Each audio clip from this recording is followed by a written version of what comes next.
Hello，又影姐。Hello，又係我 Cherry 表姐。係啊，今日我哋依然都係嚟到國際花城。係啦，咁咧呢一個新嘅單位係咪啊？啱啱入住啊，係啱啱入伙咗冇幾多日嘅。都好多謝我哋嘅業主，即係我哋邀請咗我哋過嚟呢邊咧，幫佢呢間屋咧拍攝一下，亦好多謝我哋嘅業主俾呢間屋俾我哋展示一下嘅。好，咁呢一間屋嘅話咧，我哋就首先業主朋友話一定要介紹佢呢隻門，由入門口呢度介紹先，因為佢話佢好中意呢隻門嘅。咁會唔會我哋敲咗門入咗去之後擺低晒啲嘢，跟住先至開始介紹咧？都得，係，係，我哋都要打聲招呼，唔係啊？但呢個都係我哋嘅電子鎖嚟㗎嚇，都係我哋公司指定嘅電子鎖嚟㗎，好多見到呢把電子鎖就知道㗎。Hello，黃太 ，Hello，買咗啲水果過嚟，哇！佢買咗隻花㗎，送俾你啊！多謝，好，有花收啊！我老公都冇咁好啊，睇下。好啦，而家我哋已經係作咗鞋套入咗嚟㗎啦。咁我哋咧，只要今日咧由門口開始介紹入嚟先。咁呢一道門嘅話咧，我業主朋友咧非常之中意嘅嚇。咁我就簡單咁樣介紹一下啦。首先呢一個顏色咧，同埋呢一個搭配咧，都係我業主朋友咧自己選擇嘅嚇。咁嘅話咧，呢隻顏色咧，我覺得搭咗出嚟同佢屋企呢一個風格咧，真係非常之吻合嘅。同埋嘅話咧，好高檔啊嚇，即係呢一隻咧係叫做古銅拉絲嚟嘅嚇，係古銅色嘅。以前咧啲人咧裝古銅色嘅門咧，佢係有身份嘅象徵嚟嘅嚇。咁我哋咧就關翻道門先，因為出邊好熱啊！今日啊，係啊，今日真係超熱啊！好啦，跟住由裏邊呢個位開始，同佢做咗個半腰嘅鞋櫃啦，後邊有個即係特色嘅擺設啦。咁我見佢啲小家品咧都擺得好靚嘅。係啊，好特別啊！好多業主咧為咗唔好浪費地方，可以儲物多，就做埋櫃啦、中空位啦，下邊就放鞋啦咁。但係我呢個業主咧，佢即係佢中意簡單一啲，有品味一啲，所以咧唔做太多櫃，所以就只係裝飾，跟住加個筒燈點綴一下，咁樣就會令到一入門口呢度咧，感覺上空曠好多，係咪啊？即係冇咁窄。咁咧，跟住嚟到呢度咧，嗱都講下好多人都想了解嘅就係個價錢啊，或者個樣。啊，呢度係毛坯啊，定係精裝㗎？精裝，國際花城都係精裝㗎嚇。係啦，國際花城咧即係應該全部啦，而家都係全部啊。係啊，全部都係精裝嘅。啊，除咗之前嗰啲1期啊、2期啊嗰啲，佢就有嗰啲就毛坯係啦，跟住3、4、5都係精裝㗎啦。基本上係㗎啦。係啦，咁呢度咧整咗幾多錢咧？呢度成個工程落嚟嘅話咧，大概係12萬幾嘅。係啦，12萬幾。咁有啲咩改咗咧？廚房講起咧，有冇改過咧？廚房係廚房咧就換咗呢個3連動嘅門啦，即係佢係啱啱好推埋咗咧，就差唔多擋住個雪櫃。其實呢度出入空間就比較大咯。咁啊關埋咗之後咧，佢就係3門嚟嘅。因為我業主朋友咧就做咗一個磨砂嘅，就冇咁通透喺裏邊嘅空間。咁咧裏邊嘅話咧就都係改造咗個廚房啦，即係原本開發商交付嘅時候咧，佢係有廚櫃嘅，但係我哋拆晒佢啦，拆晒佢之後咧重新做過呢個地櫃同埋呢個吊櫃。其實大家可以睇一下我哋個地櫃啊嗰啲嘅話咧，呢度都做咗個櫃桶仔、啲拉籃啊諸如此類嘅，即係嘢就唔。嘢嘅空間放空間嘅嘢就唔好浪費咯，呢度就放咗個掃地機咯，因為掃地機放出邊嘅話咧，因為冇做通鋪嘛，所以就放掃地機喺呢度。呢度咧就做咗個高身拉籃啊，都係放一啲即係其實呢啲拉籃好實際嘅，可以放到好多嘅嘢咯。係啊，特別啲細節嘅嘢咧，你唔知點樣擺。係啊，而且佢牙嘅位置又唔多，嗱冰箱隔離跟住就放呢個高身拉籃就可以啦。咁啊呢邊嘅話咧都係正常個吊櫃啦，正常個吊櫃啦。不過吊櫃裏邊都係可以儲物嘅，呢啲裏邊都係可以儲物嘅。天花頂啊呢啲全部都重做咗噶啦，呢度就裝咗個涼吧，真係好涼爽喎，唔使咁熱啊，第時煮飯啊，煮飯啊，真係好涼爽喎。其實呢個廚房咧，我覺得咧喺花城之中算係比較細少少嘅廚房，但係咧你一旦利用起嚟嘅話咧，就唔覺得佢話係好逼仄咁樣咯。其實呢啲型咧，其實同香港咧係一模一樣咁，一模一樣啊，都係咁。但係起碼咧，佢咧廚房咧唔需要擺洗衣機。哦，我哋香港咧係廚房都要擺埋個洗衣機。係喎，香港嗰度好似我好多業主都係廚房放洗衣機喎。係啊，因為我哋冇露台呢樣嘢嘛，冇平台啊咁樣，所以就會係啦。嗱，呢度就係飯廳咯。嗱，而家可以睇到我哋業主朋友啱啱先至入伙咗冇幾多日，呢啲花都未謝㗎。佢未謝咧，就代表咧我哋咧用嘅嘢咧甲醛咧係冇咁咩。如果甲醛好犀利，佢早就謝晒死晒㗎啦。所以呢啲食物咧就係最可以見㗎啦。咁呢度嘅話咧就簡單啲啦，就做咗一幅即係比較有特色少少嘅畫。呢幅畫咧都係業主朋友咧喺出邊嘅人哋順手工畫出嚟嘅。所以呢幅畫咧都係好特別嘅。喺鏡頭唔知睇唔睇得到，實物之中嘅話咧，佢係有即係有呢啲油漆粒粒突突咁樣子去畫出嚟嘅呢一幅畫，我覺得好靚。係，其實有陣時有啲好似油畫啊，或者有啲盆栽咧，點綴下咧，間屋咧就即刻咧好有生氣嘅。同埋咧，有時香港咧好多下咧，其實你見到啲家私嘅顏色啦，都係啦，淺木紋色啦，跟住就配白色啦。咁呢啲風格咧，其實都係香港人最中意。其實點解會中意咧？就係因為佢夠簡單，感覺上係好舒服。呢個係最主要嘅，即係因為你住落間屋，其實你好多時間都會喺度。而你住係其實係要嚟休息嘅話，咁就係揀呢一啲咁嘅色調咧，係令到個人咧好舒服，好似好清新啊，同埋好溫馨咁。係啊，其實白色調嘅話咧，即係淺顏色一啲嘅話咧，我覺得即係有一種家嘅溫暖咁樣。係啦，咁我哋咧就。個廳唔特別講啦，其實大部分嘅佈置都係類似我哋之前講嘅嗰啲咁啊。但係呢間房咧，佢未知，重點仲有個陽台，我哋個電動嗰個晾衫架、防風簾啊，防風簾好多要睇啦，我哋之前幾集都冇講。冇錯啦，好多業主係咁個電動防風。果然你唔係一個用家，好彩業主喺度啫，係啦。嗱，呢一個就係電動防風簾。嗱，其實咧我哋而家係企喺裏邊，啱啱先咧係超級大風㗎嚇。係啊。咁而家咧一旦關咗呢個電動防風簾之後咧，大家可以睇到佢咧個清晰度啊都係好清晰嘅，即係望到出邊啊嗰啲景啊都係望到。你話好似下邊呢一個玻璃咁樣望到咁清咧就冇可能㗎啦。咁始終都會有少少嘅，但係咧呢個電動防風簾嘅話咧，佢係會防蚊啦，跟住你會防到一啲風，即係啲灰塵啦。跟住咧，同埋啲雨水咧，佢都會防到嘅。但係你話防到完全佢入唔到你咧，係冇可能嘅嚇。佢只不過係話咧，防止咧冇咁多雨水飛到入嚟，同埋啲灰塵咧飛到污糟邋遢啊咁樣嘅啫。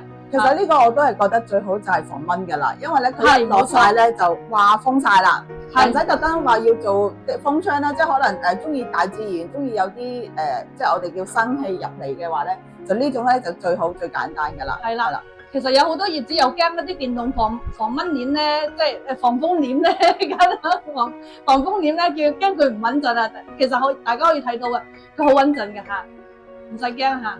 但係咧颱風嘅時候咧，就一定要升翻上去，唔可以落嚟嚇。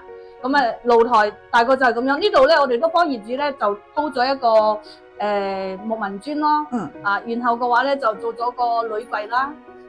洗衣機就埋藏喺啲裏邊偷噶啦，跟住呢度就做咗個燙出嚟嘅架啦。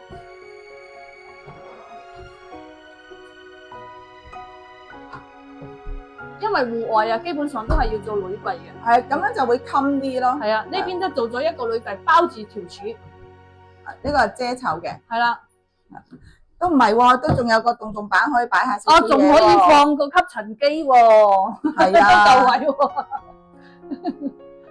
嗰啲洞洞板咧，其實可以放下啲工具嘅嚇，即係嗰啲平時嗰啲鉗啊、其諸如此類嗰啲工具咯。其實乜都得，你嗰個洞洞板只要有啲配件咧，佢可能做個層板又得，佢可能做個勾我嚟勾嘢又得嘅。咁而家都好流行用呢啲咁嘅洞洞板嘅。快啲間翻住好熱。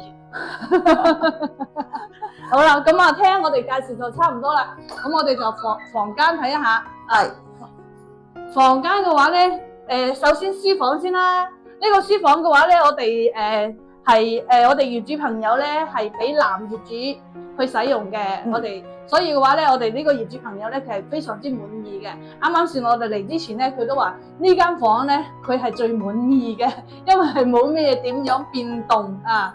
咁呢一間房嘅話咧，我哋主要就幫業主朋友咧就做咗一個大嘅書台啦。咁呢邊就儲下物啦。咁呢度咧就有個電掣啦，升上嚟可以睇得到嘛？呢個咧就做咗一個電動電掣嘅，升上嚟就可以插喺呢度，有 USB 啦，有充電線啦，有3插啦，有2插啦呢啲嘅。咁樣咧及翻落去咧就大家都唔阻埞咯。呢邊咧就做咗啲洞洞板咁可以放一啲小飾物。係啦，正頭先就係講啦，呢啲咁樣咧就可以當層板咁樣用。係啦，我記得呢個唐老鴨好似係送飲檸檬茶。係啊，檸檬茶，檸檬茶贈送嘅嗰個小甜啊，我有個業主係10幾20隻啊。佢有好多間嘅，其中有一間咧又唔知儲滿幾多個咧就可以換隻大啲㗎。哦，係啊，我有個業主朋友真係10幾20隻，好多啊。係啊，你見到呢個飾櫃咧就嚟緊就係放佢砌好嘅模型啦。係啊，哇係，而家已經準備緊啦。哇係喎，真係又砌模型喎。係啊，即係有啲人好有心機㗎，即係中意玩呢啲咧，係真係我試過砌 puzzle 砌通宵。有陣時有個朋友。佢話：喂，呢幅好難砌啊！你可唔可以幫我砌啊？我好啊，我試下啦咁樣。跟住一砌嘅時候上癮，停唔到手。我仔啊，嗰啲咁鬼死複雜嘅嘢啊，叫我砌啊，陰公我真係冇咁嘅耐性啊！砌咗2個鐘，我砌唔到，你叫爸爸啦。係啊，咁你見到都係啦，即係襯翻廳嘅色調啦，都係一個淺木紋啦，跟住配翻白色，其實就係咁簡單，就可以做到好高雅。同埋就係咁簡單，就令到你好舒服嘅感覺。係啦，同大家普及一下嚇。呢一個咧就係嗰個捲網嘅防蚊網嚟嘅，要裝個倉推出去，然後嘅話咧先至再拉呢個捲網過嚟。大家可以睇下呢個捲網嘅清晰度咧係非常之清晰嘅。嗱，依家係關咗捲網，咁我開翻呢一個捲網嗱，係咪啊？其實係好清晰嘅。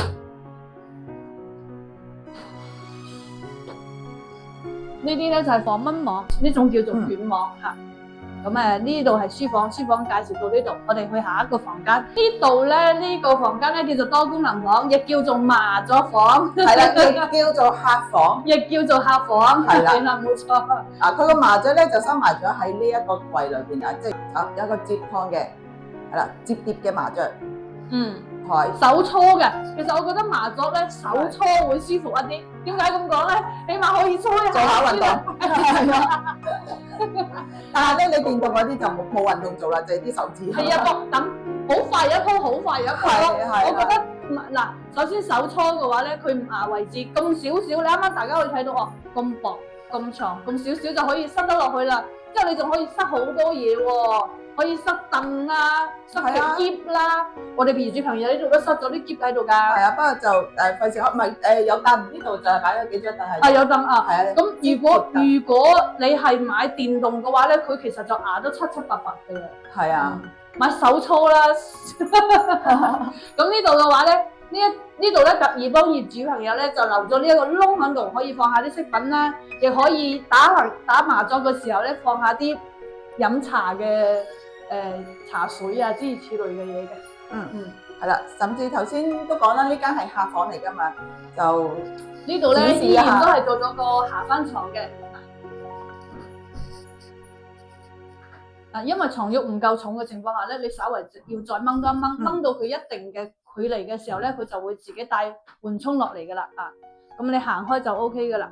咁呢個下翻床嘅話咧，就同平時啲下翻床有少少唔同，大家可以睇一下呢度咧，因為呢間房咧佢比較闊，所以我哋做咗一個特厚嘅，係啦啊，即係呢個櫃咧就600深嘅，即係好似衣櫃咁深嘅。咁所以咧先至可以做到一個效果，就係落咗張床之後，裏邊仲可以有啲層架咁樣，有啲飾櫃咁樣。係啦，裏邊仲可以放下嘢啊，放下飾品啊，或者充電啊、電線啊各方面都有喺度嚟㗎啦，插頭啊嗰啲咁樣都喺度嚟。咁呢張床嘅話咧就好輕㗎啊！咁業主朋友都話啦，呢間房咧佢好中意呢個窗簾啦。咁呢個窗簾咧就係同阿霞姐做㗎啦，係啦。佢話咧特登深色少少啦，就襯托到成間屋，即係你唔會話咧全部都好淺色，會有翻啲深深地嘅。係啦，即係令到佢好似好搶眼咁樣，好突出。同埋你見到呢個花花嘛？我哋一陣間再去定另外一間房，係成套嘅，唔同呢啲花花幾靚咁樣。另外一間房就唔同呢個花花噶啦。係啦。咁我哋入去主人房，一間房度門冇走晒啲空調啊。係。呢度就係主臥。主人房咧，我都好中意業主朋友呢個床單，因為我比較中意紫色、綠色。呢度嘅話咧，依然都係幫業主因為呢個係。好似89平嘅，即係喺國際花城係89平，所以咧係一個小三房。其實89平咧有個小三房都好犀利下㗎啦，係。係啊，其實已經好滿足㗎啦，對一般嘅香港人講，嗱，即係83平啊，89平，89平，即係大約香港嚟講都已經去到900尺嘅地方㗎啦。咁你仲要係好見晒嘅，因為佢哋好多贈送嘅位置咧。係啊。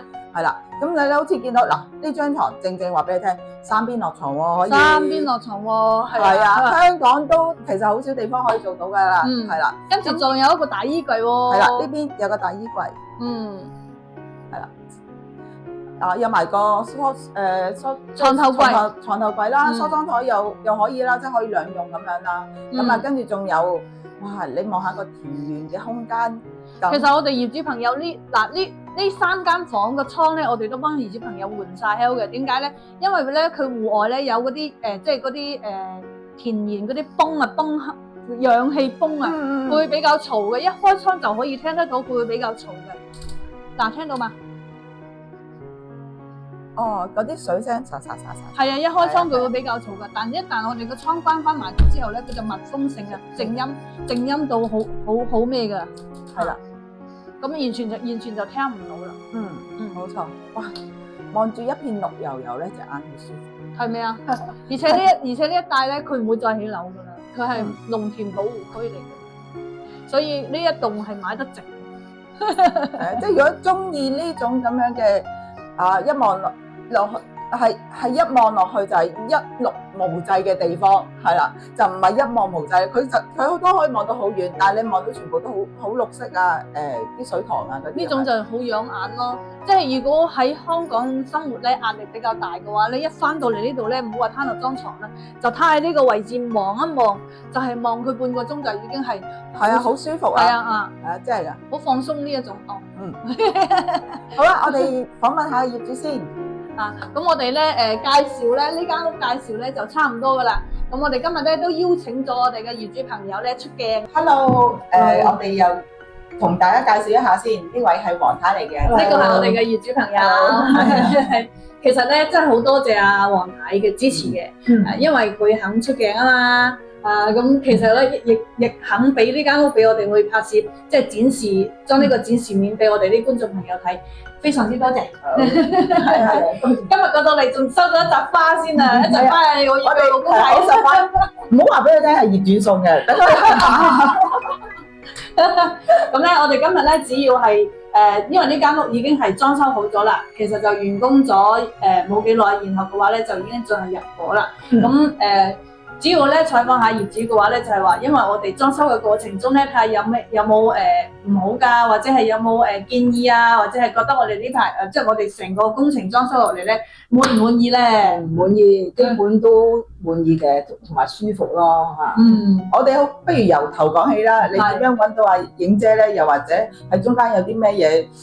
有冇啲咩特別嘢發生過啊？咁我買咗樓之後咧，咁我就跟住睇 YouTube 啦。咁啊見到阿影姐上咗介紹佢嗰啲工程啦咁樣。咁但係我本身咧都講話，即係重新裝修都要貨比三家啦。即係我都隔咗正常係啊3間嘅裝修公司。咁曾經咧就中途未揾影姐之前咧，咁就有一個喺小區度住。自己裝修，自己獨立裝修。咁之前佢就報俾我係10萬，咁我話都好喎，都平啊咁樣間屋。咁啊諗住再揾佢再度尺啦。咁點知一度之下第二次度完之後，你一加到我19萬。哇！咁我見到哇，都未做喎，未做，咁我話係度完尺。咁跟住佢又話女尺唔計，又話整乜嘢唔計，咁啊諗下都係唔好咁貴。咁啊跟住再揾多間就某個即係高檔啲嘅設計啦，高端啲啦。咁但係嗰個仲唔貴，基本款就要我20幾萬。咁我就諗話，失業算啦咁樣。咁啊，不如我先生就話。揾下影姐啦，見影姐都上咗個裝修都 OK 喎，咁我哋就直頭衝去展廳約阿影姐，咁阿影姐嗰陣時個展廳仲係喺舊址度嘅，咁啊過去揾阿影姐咯，咁啊報，咁阿影姐一報就報咗個價錢，咁我哋都話咦都 OK 喎，滿意喎咁樣，咁一路做嗰陣時咧，咁個過程都係有加減啦，咁即係變咗而家好似頭先你哋咁講啦，即係成單工程而家未完美嘅，咁我相信都未必話加好多。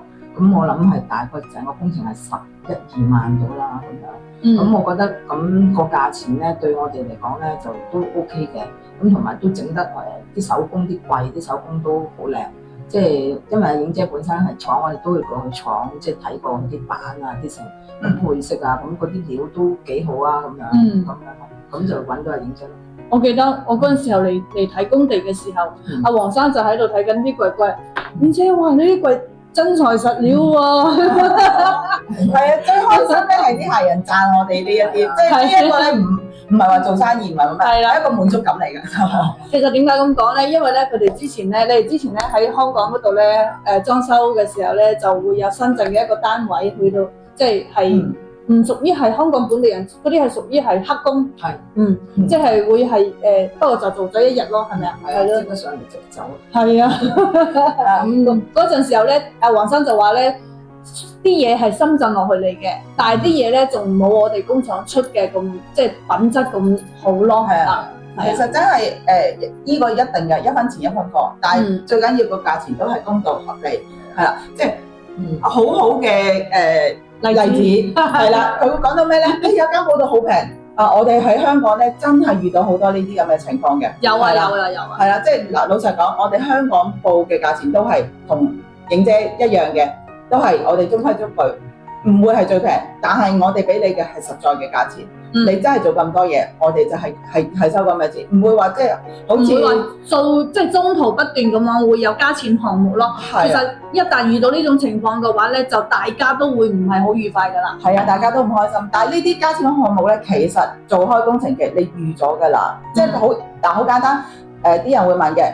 你香港係咪即係影姐嗰啲家私啊？咁啊價錢係咪一樣啊？我話俾你聽，一定唔會一樣嘅。點解咧？運費好緊要，安裝師傅都好緊要，係啦。咁希望大家都會明白體諒。咁同埋就係話，即係我感受啦嚇。咁裝修咗都5個月啦。咁其實我啲脾氣就都好臭嘅。咁咧，我同埋一睇到啲嘢唔中意咧，我就即刻發脾氣嘅，即刻發脾氣。即係因為始終你知啦，香港人唔係咁多錢去買層樓，同埋咁多錢去裝修，咁就個心就揞住。咁我第一時間就揾影姐，但係影姐係真係好好喎，一嚟到我已經鋸晒啦，即係個人已經唔會發脾氣。佢嚟到咧，即係對住佢咧，即係同個人咧，即係溫和啲就。即係個調氣都順啲咁樣，佢真係好好，佢係幾次都係咁啦，佢就即刻嚟跟啊，得我幫佢搞咁樣，咁我覺得影姐真係好，係一個好負責任嘅裝修公司咯，咁樣係啊，其實好多人都需要呢樣嘢嘅，即係要你係真係會去同我哋做嘢，即係唔係話 hea 我哋啊，我哋香港叫做 hea 我哋啊，喂你唔好答完我跟住又話得，跟住但係喂完全都冇做過嘢嘅咁樣，係啦，即係。其實好多都係㗎，一見到咦你真係有嚟㗎喎，跟住就乜都唔記得晒。咁同埋佢真係啲價錢係好公道，同埋真係幾好嘅。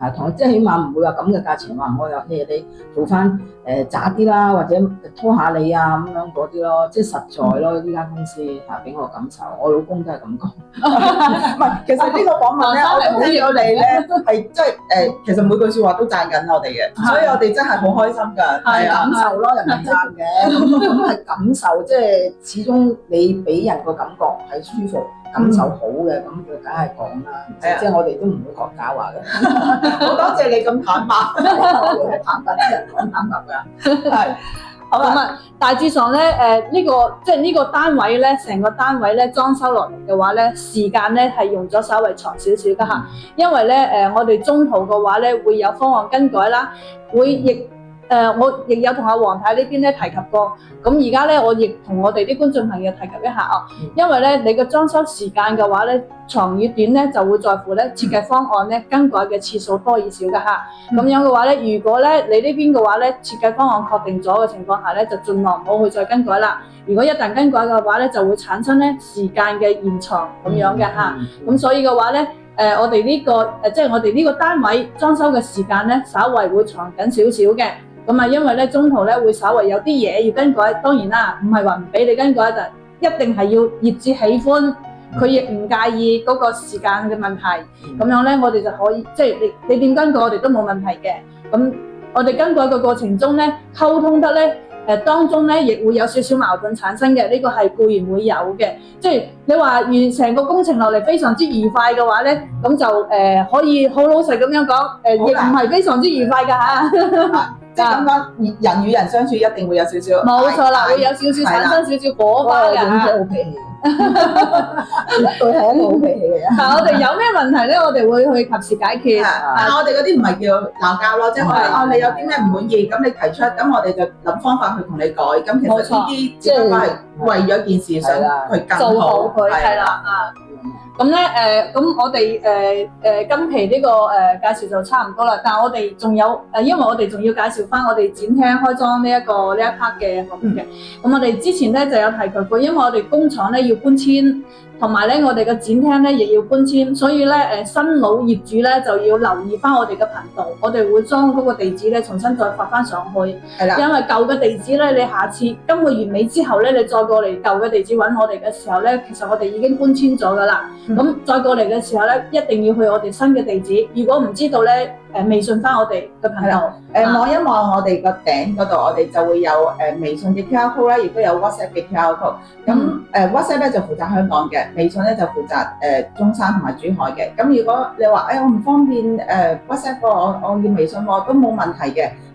其實你哋揾我哋邊個都冇問題嘅。揾完我哋自己會私下咁樣去跟翻嘅，係啦，對接到嘅，所以你哋方便用邊一種Apps 咧，你就用咩 Apps 啦。咁就新嘅地址我哋會顯示啦。另外，如果你哋都唔識嘅話咧，你都可以係啦，微信或者 WhatsApp 我哋都可以再發多次個地址俾你嘅。係啦，然後嘅話咧，我哋開裝嘅時間咧會喺下個月9號嘅，下個月6月9號，冇錯，星期2，係啦，再講多次，星期2嚟嘅，6月9號。星期2係啦，如果咧各位觀眾朋友，即係新老業主啦，同埋朋友即係粉絲啊，各位朋友啊，如果得閒嘅話咧，可以抽空過嚟我哋公司上面去參加一下我哋嘅活動啦，因為我哋會有會有切燒豬啊，會有獅隊表演啊，跟住會有一個抽獎活動啊，咁晚上嘅話咧6點半咧，我哋公司咧會喺大興呢邊咧係訂晒位㗎啦，亦會有一個係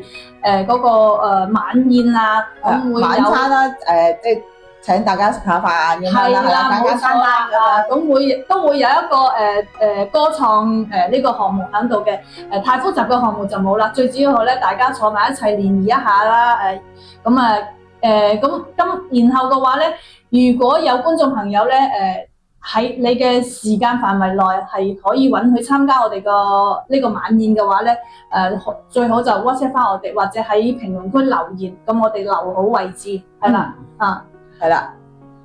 咁今集就我哋每一集都有個小知識喎。咁啱咧呢集咧係坦洲，咁我就講一講一個坦洲嘅小知識。啱啱喺5月11號咧，坦洲呢個原先係叫做鄉鎮嘅地方，喺中國中央政府裏邊咧，就有20個呢個鄉鎮咧，就變為小城市。我哋坦洲呢度咧就係其中嘅一個，係啦。咁所以可能咧嚟緊咧我諗5年啊、10年啊個變化會好大，即係可能應該咁講啦。佢點樣為之叫做小城市咧？就係可能將個醫院升級，即係我哋而家個坦洲醫院就會擴大，係啦。跟住因為坦洲冇中學噶嘛，咁可能呢啲教育網啊各樣咧都會即係一路喺度起，但係呢啲咧就唔會咁快見到嘅。最緊要係咩？你知唔知我最緊張係咩？係啲路啊！哇！你知唔知我哋坦洲啲路係好似山坡咁？不但止啊，落雨佢仲會水浸添，係啦，水浸都已經好多㗎啦。而家啲好多係啦，但係咧啲路咧會平翻啦、靚翻啦，好似珠海咁啦。所以咧，如果路通路咁係啦，即係如果你哋即係買咗坦洲嘅話咧，就即係一件好好嘅事啦。即係有呢啲咁樣嘅規劃係啦，冇好前景係啊。係啊，仲有一樣嘢想補充，阿影姐咧就好介紹有一個即係電器一條龍。係啊，完全我哋有電器。我琴日同一個業主食飯，我都喺度講話，完全唔使我哋擔心，係完全係佢哋即係買電器嗰啲咧係一條龍服務，我完全都唔使上零程，佢就幫我裝晒。啱啱你講起都好啦，咁我哋都提一提啦。如果你香港朋友嘅業主嚟到內地買樓，咁影姐咧除咗有電器啦。咁我哋又有阿喜姐、霞姐啦，就負責一啲現成嘅家具啦，即係好似啲台凳啊各樣啦。跟住仲有嘅話咧，就係如果你哋真係喺網上睇到一啲想要嘅，但係因為送嚟我哋冇人接啊，或者佢有安裝可能一盞燈咁樣，咁咧佢哋都會有一個代購嘅服務會喺度嘅，係啦。咁你所有嘅資料想知嘅話咧，都係掃我哋個 QR code 揾我哋查詢一下。好，係啦。咁我哋今期咧嘅節目咧，其實就差唔多啦，因為有翻咁上下嘅時間。係啦。咁我哋今期介紹到差唔多啦，都係呢句，如果有業主朋友嘅話咧，得閒嘅話咧，嚟到我哋展廳，係我哋下個月9號係正式開張嘅。咁因為我哋展廳咧已經進行升級咗啦，展廳嘅面積咧依家大概咧有400-500個平方嘅。展示區域咧就會比較多，展示嘅面咧基本上咧都係以五金為主嘅嚇，咁所以嘅話咧，如果有觀眾朋友你裝修又好，以後準備裝修又好，抽個時間可以過嚟我哋呢邊睇一下，咁我哋亦會有呢個優惠券嘅，可以先領券後施工，係冇錯啦啊！咁今期介紹就去到呢度啦，咁下期嘅話咧，我哋再介紹其他裝修或者係飲食方面嘅嘢，係啦，咁好，我哋拜拜啦，多謝，拜拜。